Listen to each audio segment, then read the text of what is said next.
Selamünaleyküm vatandaşlar. Türkmenistan'na ovalarda Moğollar yeke öylere yığınlanıp 50 manattan 100 manattan pul yığınap biz ovan içinde adam ölüsü köp, özünü öldüren köp, keselçilik köp, şol için Kuday yolu verecek deyip pul yığınayarlar diye. Hormatly vatandaşlar, men häzir şu nemeni habar sizin dikkatinize getireyim.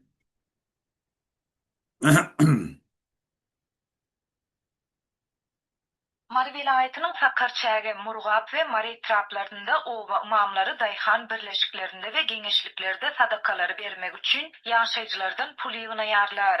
Ova ýaşaýjylarynyň ençemesi munyň ozal hem agyr günde ýaşaýan hojalyklara juda awram salýandygyna aýdýar. Bu ýagdaýlar barada Azatlyk radiosynyň habarçysy 14 oktýabrda Sebitden maglumat berdi. Moğollar her ülkatoluktan onların maddi mümkünçülüğüne göre 50-100 manat yığınayarlar. Olar muğak gençliklerin orta mekteplerine sadaka verilecektiğini aydiyarlar. Şanalı Obasının ýagdaýlardan habarly ýaşaýjysy anonimlik şertinde aýtdy. Yerli meçitlerin mollulary sadakalar üçin serişdäniň näme sebäpden ilatdan ýygnanýandygyny düşündirmeden Hudaý ýoly bermegiň zerurlygyny sebitde keselçiligiň dürli ölüm ýetim hadisalarynyň köpelendigi bilen düşündirýärler. Sebitde türlü keseller şolsanda onkologiya, süýjülük ýaly keseller bilen keselleýänlerin her maşgalada diýen ýaly bardygyny, ölüm ýetim hususanda ýaşlaryň arasynda öz janyna kastetmek wakalarynyň köpelendigini yerli ýaşaýjylar hem tasdiklaýarlar. Etraf ýaşaýjylaryna daşary ýurtlarda zähmet çeken howasarlarynyň, hususanda ýaşlaryň ýogulyny barada hem habarlar köp gelip boluşýar. Köp maşgala çıktadığı kendi daşary ýurtlardaky cefetlerini Türkmenistana getirip bilmeýär. Şol sebäpli olar hojalygyny hatasyna alýarlar. Dip marly ýaşaýjy anonimlik şertinde aýtdy. Azatlyk daşary döwletlerde aradan çykan Türkmenistanda zähmet migrantlarynyň köplenç ýogulan ýurdunda jaýlanýandygy barada ençime gerek habar beripdi. Hormatly vatandaşlar, teredin Türkmenistanlılar ne güne düşürdüler? İnni Türkmenistan'ın içine daşar yurda giden yaş oğulları eğer ödasa pullar bolmadığı için öz yurduna caylamaktan mahrum edilen. Yani öz yakın hofarlarım şunu edibilen. Şu derece yurdu düşürdüler vatandaşlar. İkinci ştada bellecek olayandadım. İnni Moğollalı imamlı, yani imam diyen oğullarda özlerine imam deyip men imanlı, men musulman, men Hudaydan başka hiç kimden korkmayan diyen adamla inni oğullarının içine keselçiliğin köpelen için, adamın ölüyerlik için, Hudaý olu bermek için pul yığınayarlar diye. Şolu özleri kov bilýär. Näme için şu keselçiliğin köpelerini, näme için adamlan gyrylýanyny pulsuzluktan, açlyktan, hükümetin yoklugyndan. Ola esasy sebäbi üns bermäni gaýtam yine halktan pul yığnaýarlar ki Hudaý olu berip şu keselçiliğin öňüne geçeýler.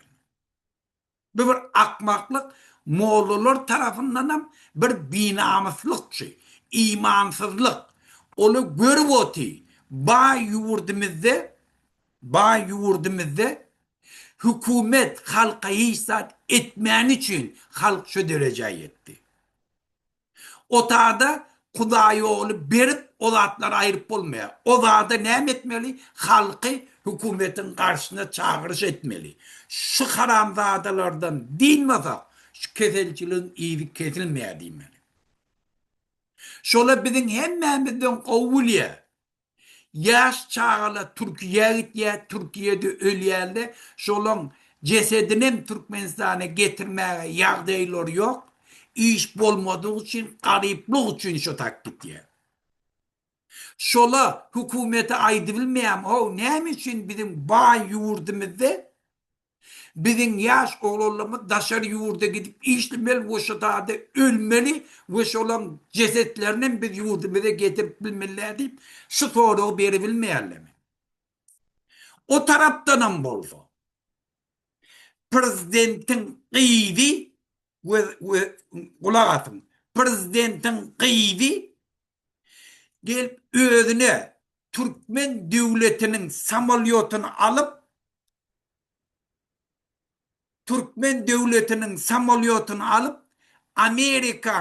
Amerika uğradıp şonu dolu söktürüp sal önünü düzeldip altından özüne tuvalet vurduruyor.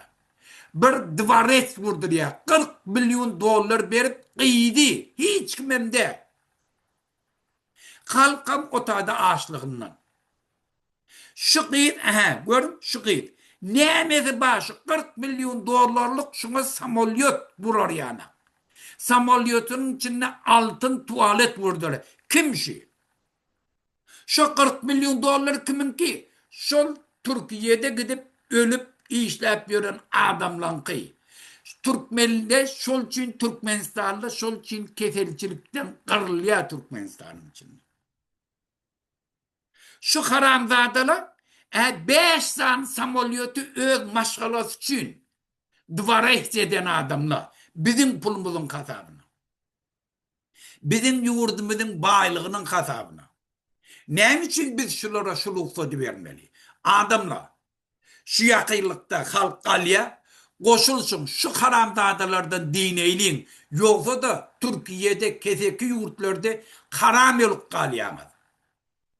Sizin ece kakalana sizi yurda ekitmeyene de bu işleri yok. Ola da şeyle bir binamızlık derece yeten şu korku belası imanın düşen için aydı bilen aklı hükümete. Hükümetten şeyle bir korkuyanla aydı bilen aklı. O men oğlumun cesedini getiriştaktım. Bizim halkımız moral taraftan bozuluyor. İmansız bir vicdan oluyorlar. Gelin vatandaşlar şeyle pes dereceye düşmeyelim. Şuna bir cedat gerek. Bir cedat gerek. Bir gün bizim hemmemizin bedbahtçılığımıza sebep bulup duranda da ayrılmalıyıp biz teslim tutmalı. Karara gelmeli. Şu yurdumuzu şu haramzadalardan dindirmezsek hiç kime gün yok. Şol için vatandaşlar gelin vatanımıza iyi çıkayım. Şu yakınlıkta şu haramzadanı biz ayırıyalım. Siz bizi kollan köçeye çıkarlarını bilelikte hemen kollap çıkın biz şu haramzadan ayırıyalım. İnni beyle kösenmeyelim. Yurdumuzun baylığını iyi çıkayım. Yurdumuzda öz maşgalamızın arasında olayım. Sağ olun vatandaşlı tayinli kırmışlık için.